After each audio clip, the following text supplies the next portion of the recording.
And thus as the Korean nuclear submarine passes through the disappearing roof of the New York Public Library into the missing sky, with all our characters and audience intact on the outside, we now discover that we are about to begin an enormous voyage. For we have reached the end of Volume D, where now, in all 26 volumes at once, we are now traveling from planet to planet in search of the lost ballet, which is elsewhere, a place from which we have recently returned, and where, as you shall soon learn, vengeance for the dead is now in progress, there in the future of the past, as we wait here for the last frame to emerge from the water of the dark nuclear lake beneath us, so that we may pass on to the parallel volume known as VolumeE. For that is our story this evening, and every evening, until the end of the world, here where we are seated on the outside of the submarine. While we're waiting, let me tell you what's happened so far. Any questions before I begin?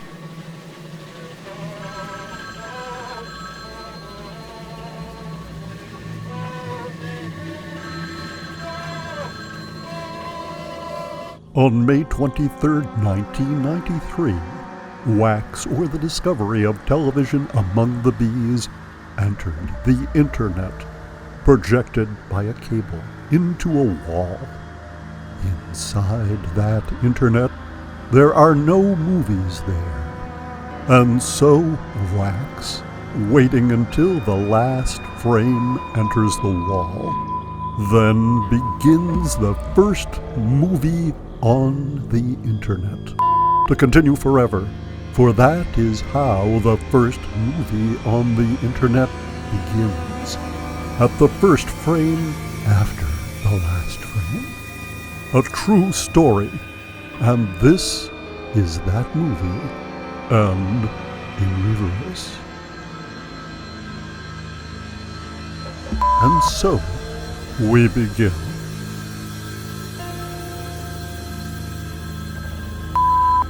As you are aware, the internet is a DVD on a coffee cup, inside a light tent, on a telephone, on the television. A light tent is a cube of light. It glows in the dark, for it is a screen, but it is not a screen. It is a space lit with light, always mobile, as tents are, pitched here tonight, under the stars of all the passing packets of electrons in our skies. And in the light tent, in the light, we turn as we sleep, around and around again until the night is over and the internet begins again, somewhere else. For the city never sleeps, and we are on television.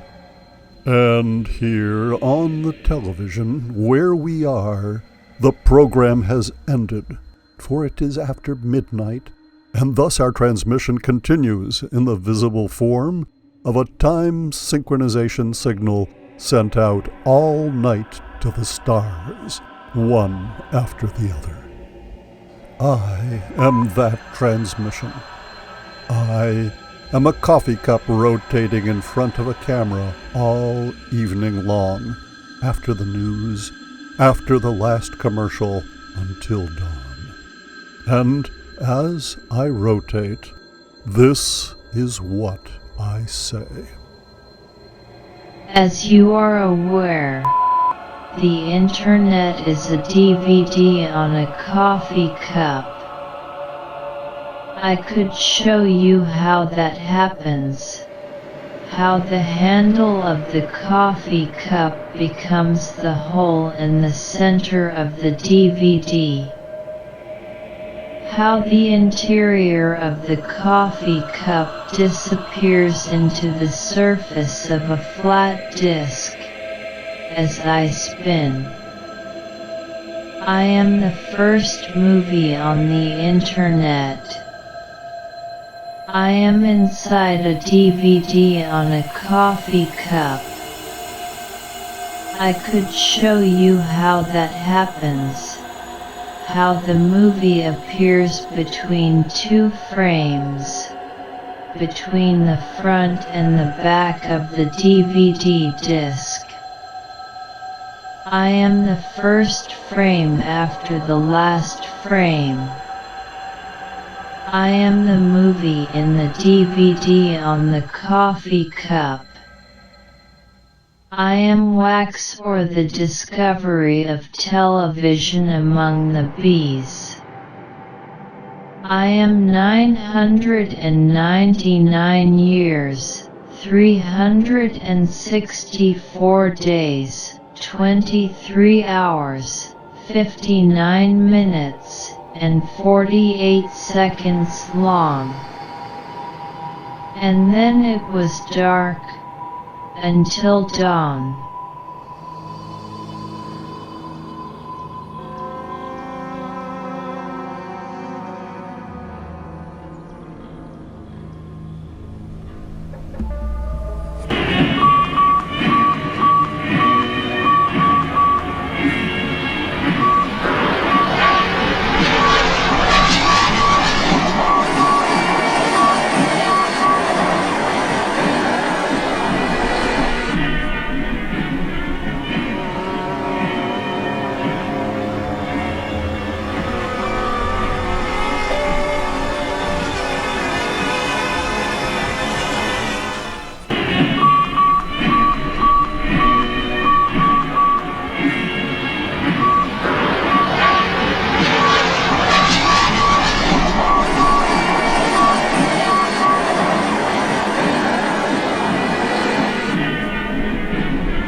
Fade up on Morse code made out of light, blasted at you by a pair of World War I soldiers.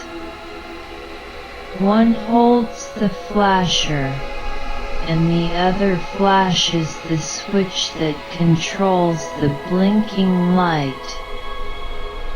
Startled by your non-response to a momentary word of code, they turn their attention to the sky.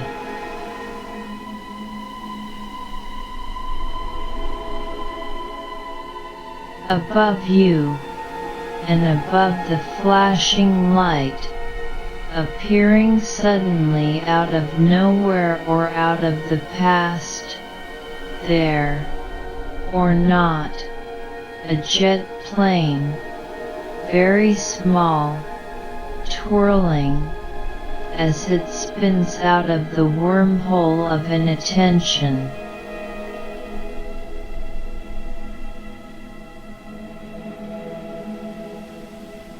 This sharply pointed jet disappears through dissolve into the white of a giant brown eye, as always a basic shape good for seeing and being seen.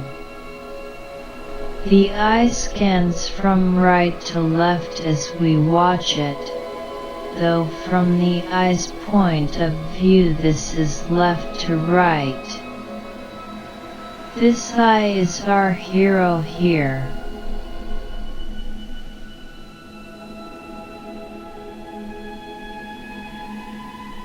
Again it dissolves into what is momentarily a vague and blank space. The soft change embeds the two shapes into each other. The movement of the eye resolves into the sudden swing of Kansas sunflowers, which are stalk-carried vegetable eyes planted at the Garden at Eden. You'll even get there later, see them, but they'll never look back at you. The endless passage thoughts from one to another, the endless change of things into each other, but eyes rarely meet except for an evil purpose here.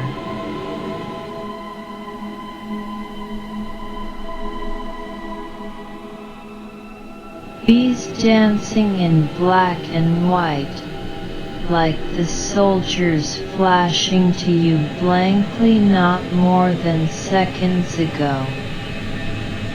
A pointing pencil intrudes into the frame. If you only know the title, this is the beginning. For the bees, it is already mid-frame.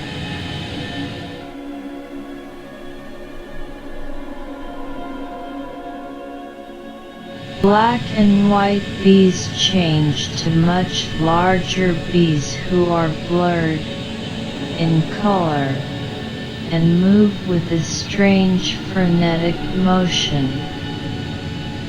They resemble the surface of their picture. Their bodies are conglomerates, made of smaller bees of a different sort.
A black and white queen bee held by the same black and white hand that might have pencil pointed to the dancing bees in and on the frame just a few discontinuous seconds ago.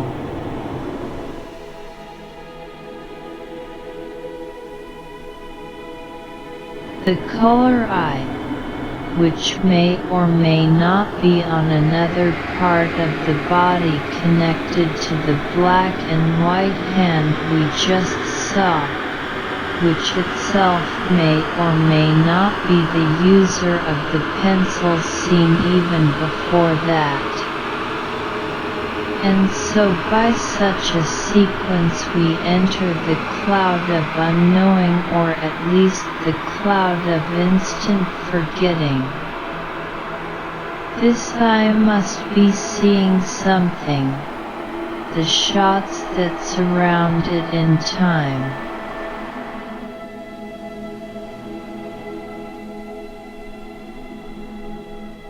A complete collapse into the heart of an exploding cartoon star. An original of this violence appeared in the 1920s, during a Felix the Cat cartoon. Nearby in that decade, a stuffed dummy Felix doll was placed in front of an image dissector and turned into a static television image, broadcast for hours at a time by the experimental NBC or CBS TV station, back during the heyday of mechanical television, when the antenna was located at Morningside Heights in Upper Manhattan. This signal crossed country and time, to finally, radionically arrive at Alamogordo, 16 or 17 years later. Just in time for the Great Atom Blast. After that, the disturbed signal kept bouncing around the desert, until Jacob finally saw it.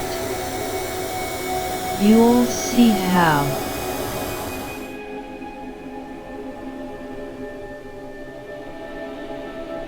Those exploding stars, just seen, might simply be the sound of a telephone ringing late at night in Alamogordo, New Mexico, a collect call from noon to nowhere. Jacob is asleep, and the sound becomes stars. The medium of these collapsing cartoon stars, whatever they are, takes us non-coincidentally by dissolve to Jacob Maker, who owns an eye in this story. Jacob is walking across a red dirt field near his desert home in Alamogordo. They say red dirt is emblem of a place once humid with palm trees and animals. Jacob is the hero of the film.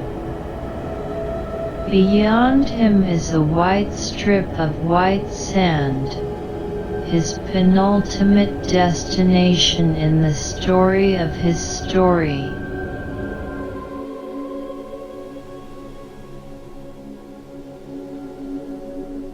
The sky turns dark, because that's what it looks like to certain irised eyes.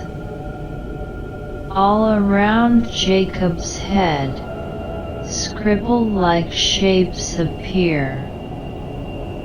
In the dark, we see two, rotating oppositely around their own centers. These are the dead.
As the rotating dead scribbled shapes turn profile to us, a wax mirror word emerges from the invisible center of the frame.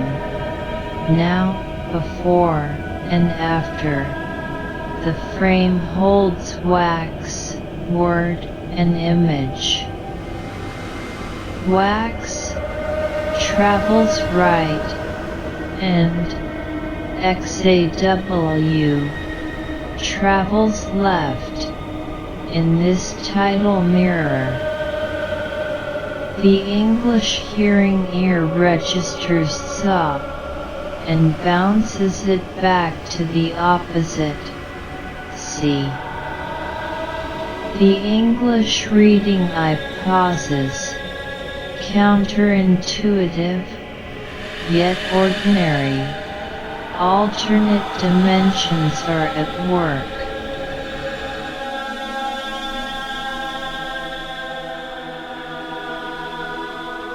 When the paired WS exit the screen, we see a starry-skied Tower of Babel, source of metropolitan sadness, set in its own frame in the middle of real darkness. Should I mention that there are two Babels here, mirroring each other? Stars are in the sky, they don't seem to be exploding.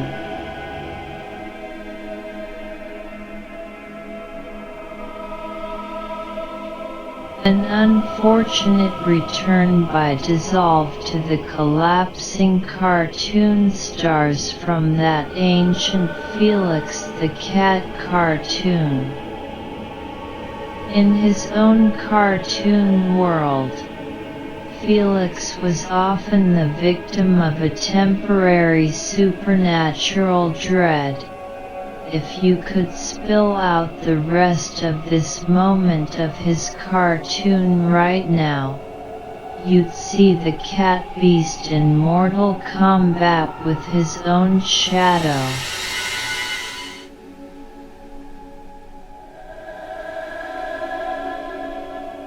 With the return of all cartoon stars to the center of the frame, sucked into the tiny mouth of the sky, it is now time to return to the twin Babels, which have been ruined by anonymous actions.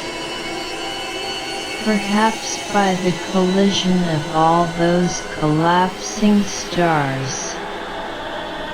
In far space, beyond the light of our own sun, this sort of tragedy occurs at least twice a day, in different places. These particular twin towers shake a bit around the fixed and invisible center of their mirrored morning, trying to get enough inertia up to jump out of some new gun sight they feel directed at their masses.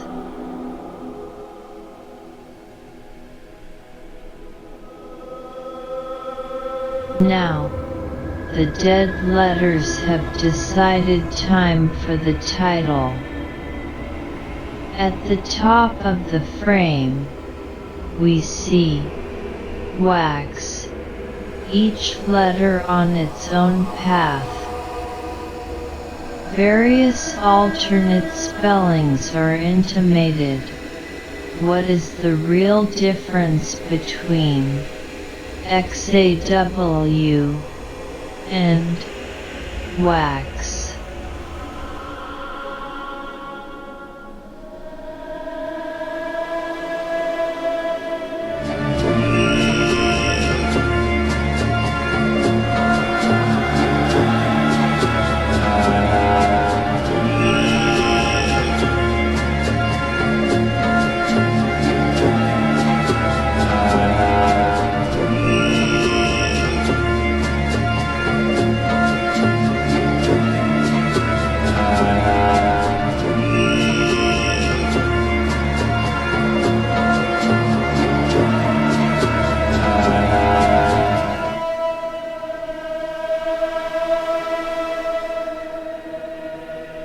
Rails for a large W engine, which now appears rolling out from frame center, does it twice, using a double. Your eyes run towards opposite edges watching them go. The ricochet letter, running through zigzag time on the beeline way to the target, diagonals that pair with A and argue with X.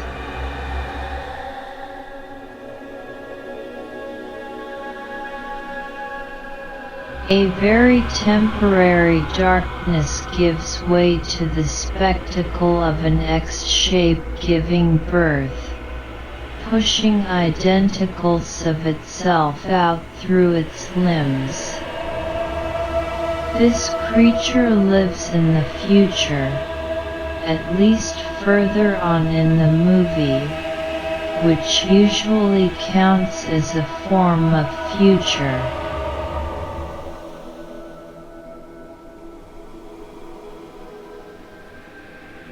From the X shape back to a color mirror of the world.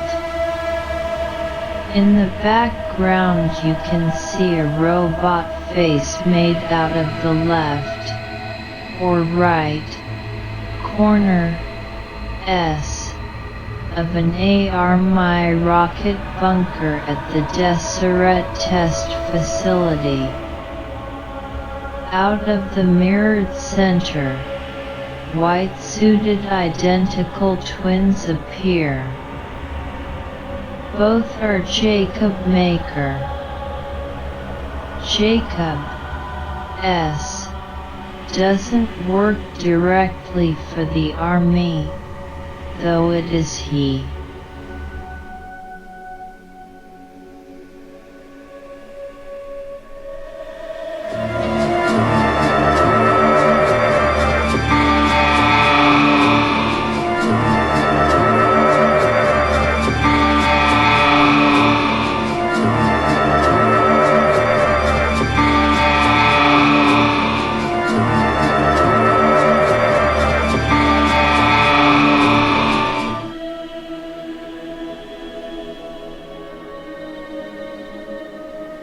A mirror, A, the second letter of wax, appears from the blank center and rolls out on white rails, a missile ready to be launched. Each A looks like itself. A solitary word, indicating something that isn't there. It's not an object, though it does have the substance of a letter, in the thinking dark of this frame.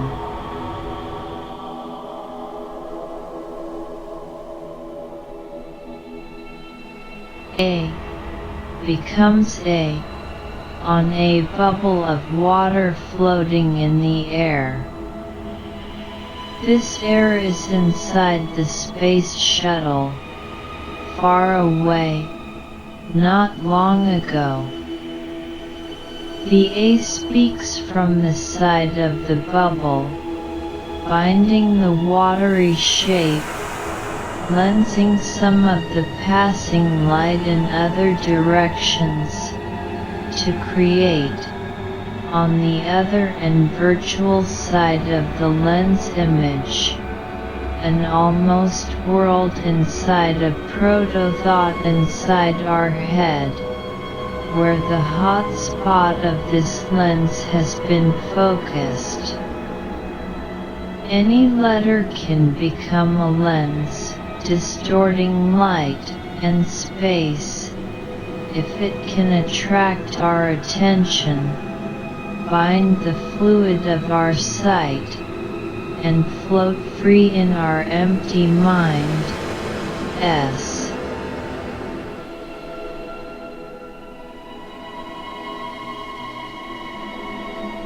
Though the sudden dislocation of a cut, a movement which, in the fourth or higher dimension, has obvious continuity, like the twirl of scissors slicing a page into spirals, as seen by the eye of the scissor user. We move closer into the eyeball bubble to see the 8 vector striations that make up this waterborne A. Do not confuse this watery faux eyeball with the earth, which is rock and dark inside.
The letter X appears from the center of the suddenly darkened frame. Night and day are so fast here, as the last days of autumn approach. The hive heard that the X shape gave generous birth only a few shots before. In a joyous or mechanical repetition of that unthinking action, that gives birth to itself as an immediate palindrome. The new pair of right-angle letters disappear stage right and left, where they are greeted and congratulated by other members of the lost and alphabetic cast.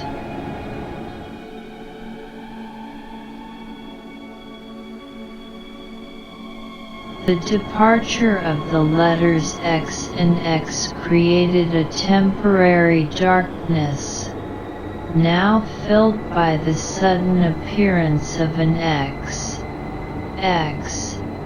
S made out of small suspended cones, reminiscent of old-time core memory, wire-bound inside the earliest computers. In that time of handmade electronics, there were so few bits that each had a given name, and we could know them all.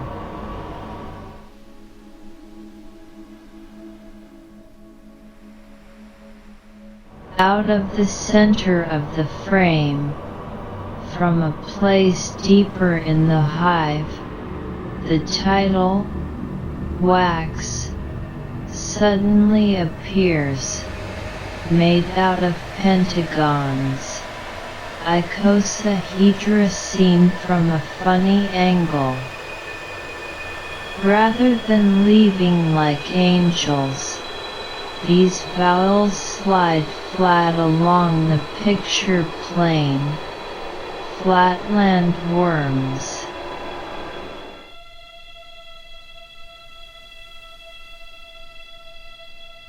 A planet piece appears at top. A simple box vowel which has covered itself with landscape pictures, in order to make a grander entrance. Maybe a rogue word trying to join the title. The twirling action grinds the dark beneath it, crunching whatever particles make it so black into an even finer dust.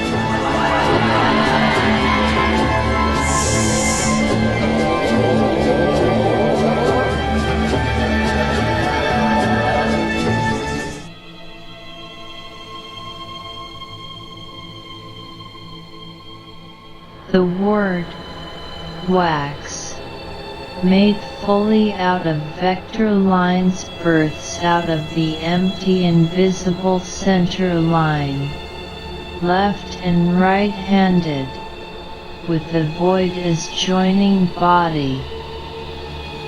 Beneath it is the word on a page, stamped there out of a XAW mold. All pictures you'll see were also originally reversed before appearing here.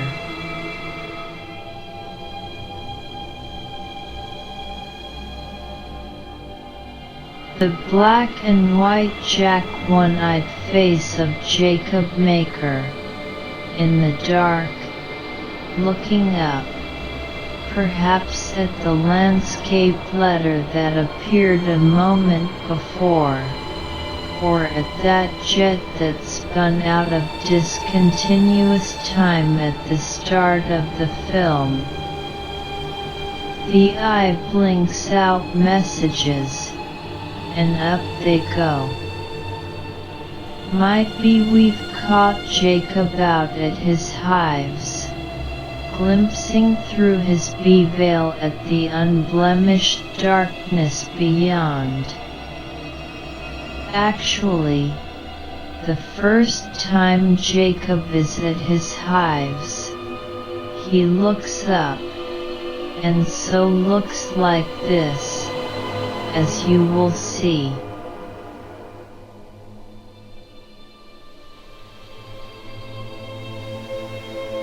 Or something like a double negative nor, i.e. missing the n, files out from the nothing center and returns there again.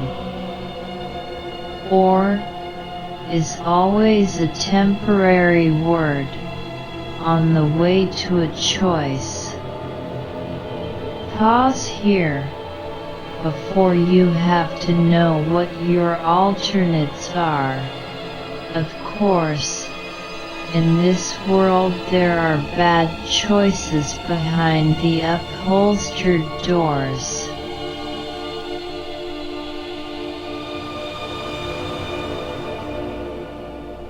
Dark-eyed Jacob looks outwards, a jack hoping for a queen, lost somewhere else in the card deck.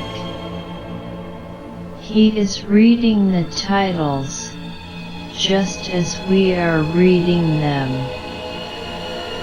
Since they are recorded, he can do this anytime at home, at his leisure.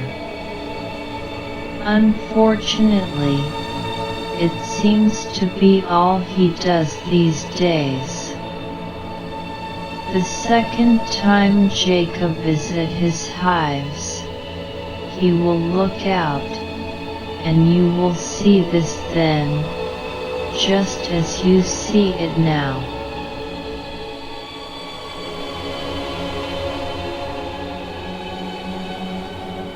Frames are stacked in a hive, one next to the other with black between.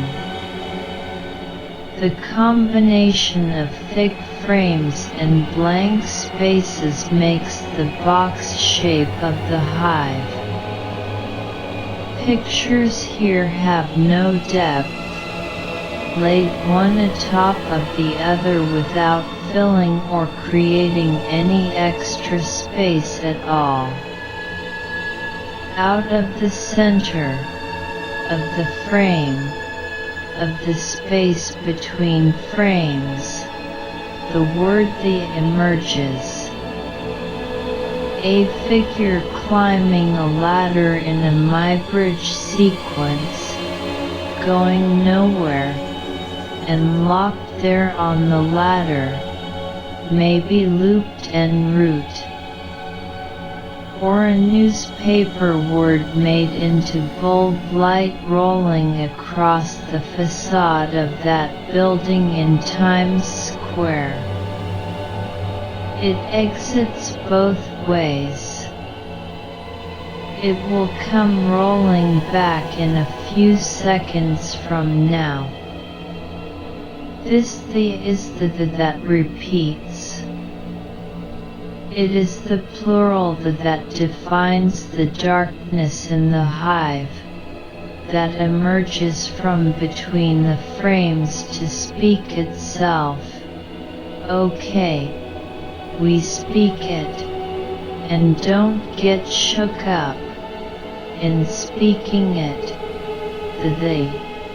No chance it says us instead.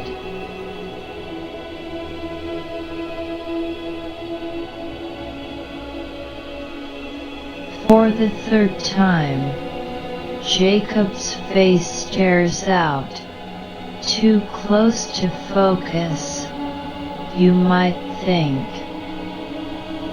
His lack of attention catches the camera, forcing it to crispness. And then, just then, he bursts into song. Not that this is a music on ordinary scales, it is cursed with overtones, some nearly invisible to our partially deaf ears, filled with peculiar rhymes which can't always be understood. Anyway, Jacob is watching, his full face looking directly at us, with the potential for passive surprise well written on the surface of his non-extromissive eyes. This is the way Jacob will appear, the third time we see him at his hives, the day he exits to the Garden of Eden for the first time.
The titles go on, longer than the marquee can carry. Discovery. The first letter of the reversed word, Yerivixid, is the letter Y, asking why. A good question here in this land where words are born feet first. Like a Siamese double negative born with a single heart. One must die so that both may live. No. They both must live, for they love one another. Yerivixid and its non-palindromic reverse speak to us somewhat blankly of the mysteries that envelope all knowledge born of our work in the world. Did we discover this planet, or did we invent it? And what happened after that? Why am I here? Why am I holding a toothbrush? Where am I? You pause, remembering into the mirror, and then suddenly the mirror speaks back with an answer, a loud, squeaky voice. That's the voice of the toothbrush speaking to you out of the mirror, actually throwing its voice from where it sits in your hand. Don't worry, it isn't your reflection that's talking, though that is what that intelligent, little, plastic thing wanted you to think.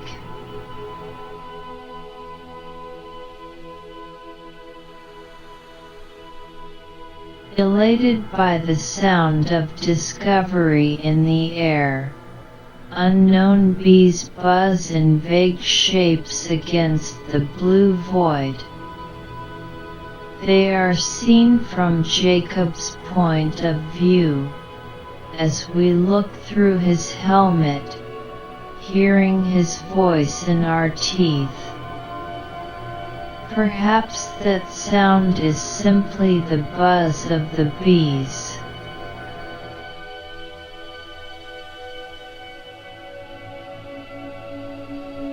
Emergence of,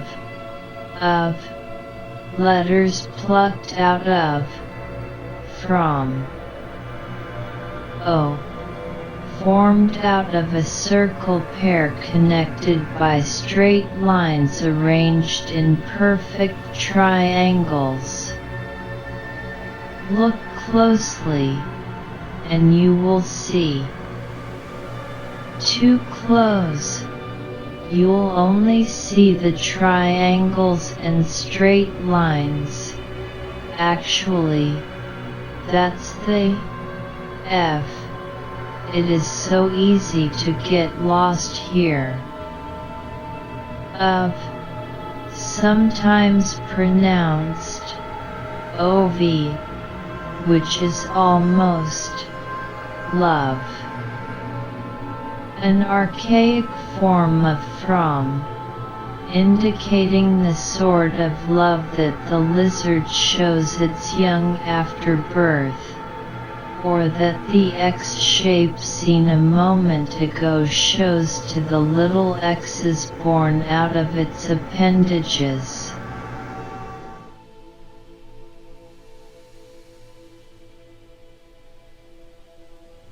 Large and blurry detail of the high frame, made out of uncertain analog pixels enlarged to fill a picture space much larger than the one in which they were originally created. Because of this, the pixels are uncertain about what they are and what they must do, where they must stand to answer the requirements of their existence. They are parts of a TV, made for and used by the bees, much larger than any you've used before, uncrated, plugged in, and glowing with knowing. The single hexagonal bee cell that you can see here in the background is all that's left of the crate in which this BTV is shipped.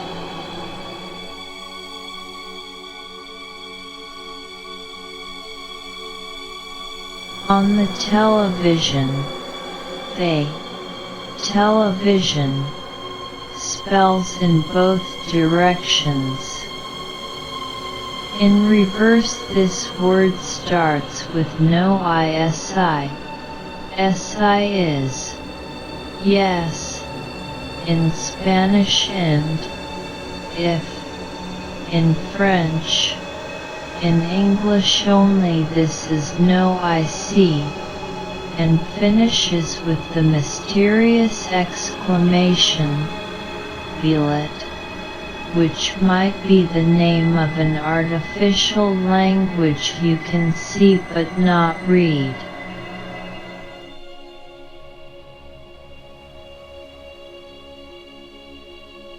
At center of the screen, we see what Jacob will see when he sees through the bees later, when a mirrored crystal is embedded in his skull, by a passage down his ear, up his nose, through his eye.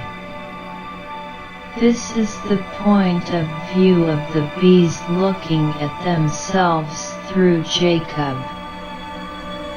This hexagonal shape is also the title page of Jacob's grandfather's old diary.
Here, we are with the word, among, across the stuttering dark. Here or there, things are words and words are things, even when you have to use a mirror to make that happen. Here is there, not here. But we still get around.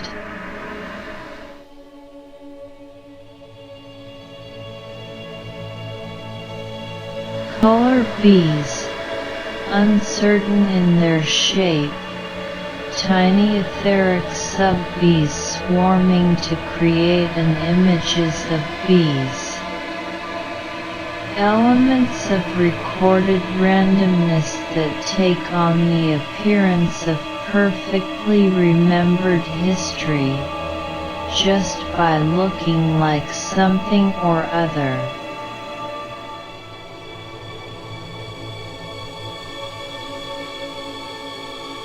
They passes through the titles all alone. If television, Noise of LT is no IC, noisy, violet. When seen from a reversed angle, or in a mirror, then this, the, is. Since is related to B, we can think that the is AB.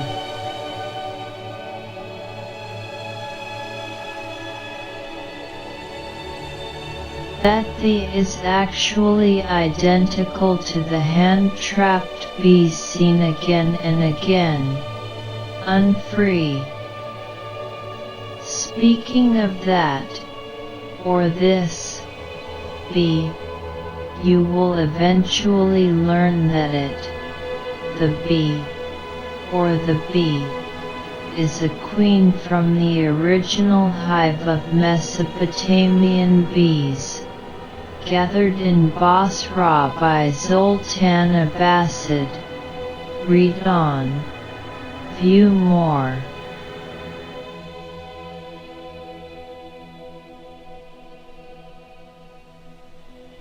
Bees, appears, told by a strange broken voice humming from the background of sound, a voice that speaks and spells a vast morass of divergent, antagonistic, moral, and scientific metaphors, as well as factual descriptions and bad stories, all broken and kept together by the glue of this single word.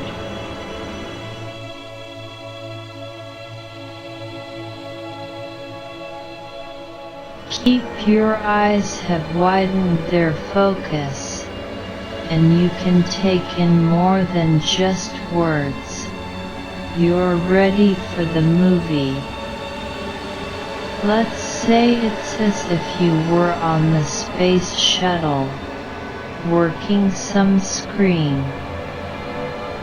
At the end of your scheduled task, you pause to look up, out the window. There, slowly revolving around you, is green planet X, the trans-Neptunian planet whose existence the famous astronomer Percival Lowell guessed at, and which Clyde Tombaugh, hired by the Lowell Observatory, was finally able to prove did not exist. Now pause, and remember the future, you there at your space shuttle console.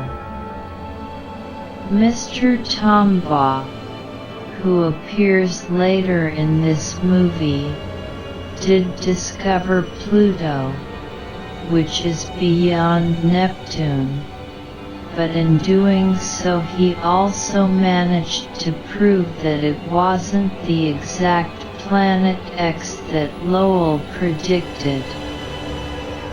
Tombaugh's discovery of Pluto, and later observations of trans-Plutonian space, proved that Planet X was not there or anywhere. So if Planet X is under you, and X is not there, then where are you right now?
Now, night.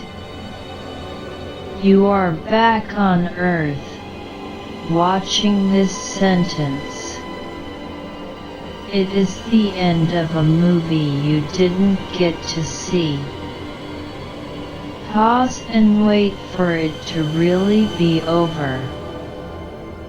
You made a mistake. It is just about to begin. So you change the channel.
Cards laying flat and invisible in the darkness start to turn face up, shifting to auto-collect in proper puzzle order as picture of a building facade and accompanying sign, which say, Alamogordo Abstract and Title Co.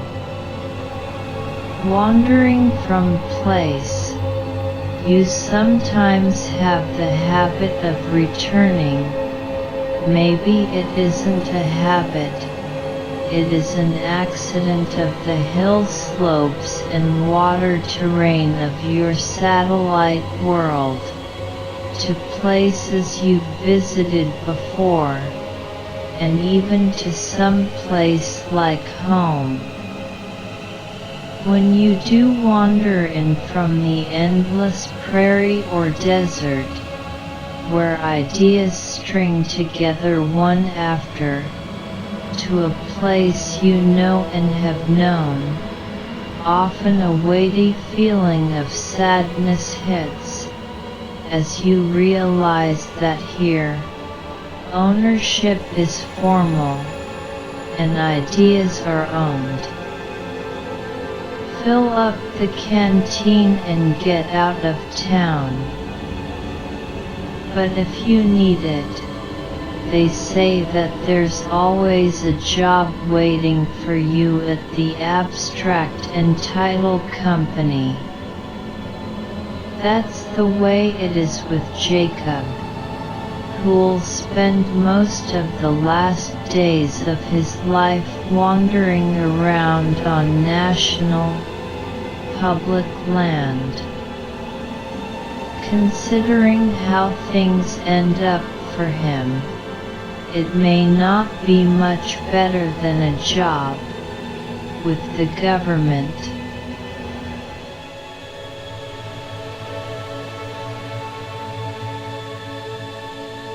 A round medallion, wall-mounted. The inked version can be seen on the right side of $1. Here it is metal-mounted, a federal building, symbol of the common good. Round and big, one of two eyes on the back of that dollar bill, both staring and staring, waiting for you to look in either one or the other or both. When caught in the stare, you'll think about nation, or nothing, or what you'll need to turn $1 into $2, or what you'll get if you turn that $1 into nothing.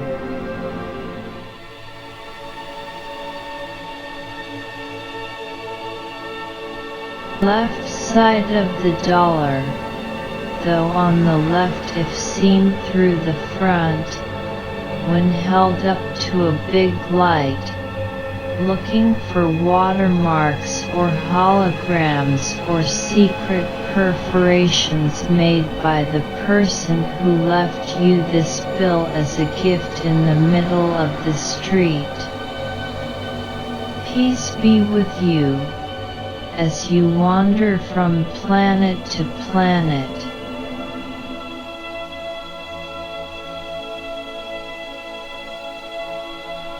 Jacob with X-ray eyes or skin. Dark shadows hint at the tired eye. Poor guy is trapped in the movie, can't get out. Dogs are barking. It is the end of day, and dinner is cooling somewhere. The bees are heading home for the night. He hears something, sounds like a car, or a telephone, or a single bee, over the horizon, a single tone that is a tune, pausing and breaking to two monotone syllables that repeat over and over, like his name. Z Z Z Z Z Z Z Z Z Z Z Z Z Z Z Z Z Z.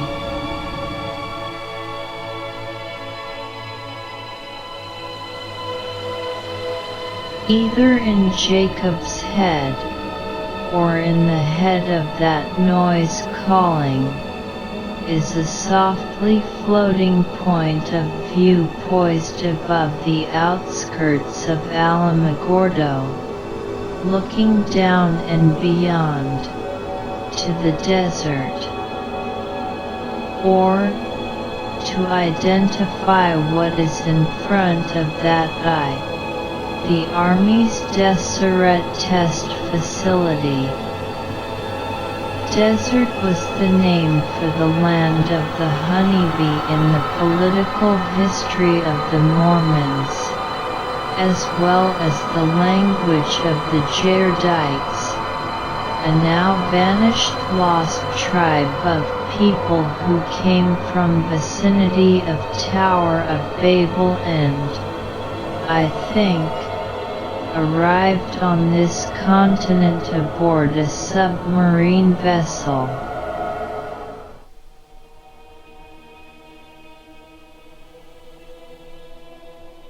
Alamogordo vanishes, replaced by a closer, much more blurred picture of the uncertain and distant white strip which separates the desert from the mountains. No need to really name what it is, this vague picture. You'll get out there, eventually, and see the grains of sand too small to be seen from this distance. You'll hear the whispering of the wind, filled with the words that were used at the Garden of Eden to name all the animals. Unfortunately, many of those creatures and their families are now extinct, so the words have escaped.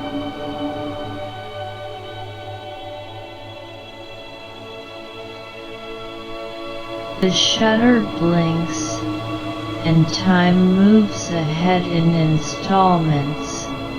The floating and anonymous eye makes irreversible progress towards the distant, never approaching mountains. Travel isn't continuous, since the space between pictures is dark. But we shouldn't be afraid of this, since the dark doesn't exist, and the void of those discontinuous moments speed us on our way. Think of them as the temporal equivalent of a favorable foreign currency exchange rate.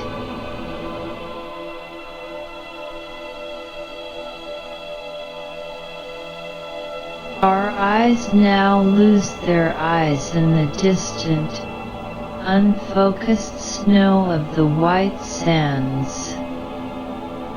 A desert anomaly of year-round snow, a flat wall-less tank of water that can never be tapped. If all the deserts on Earth were to melt, then New York would be covered with sand. If ice were rock.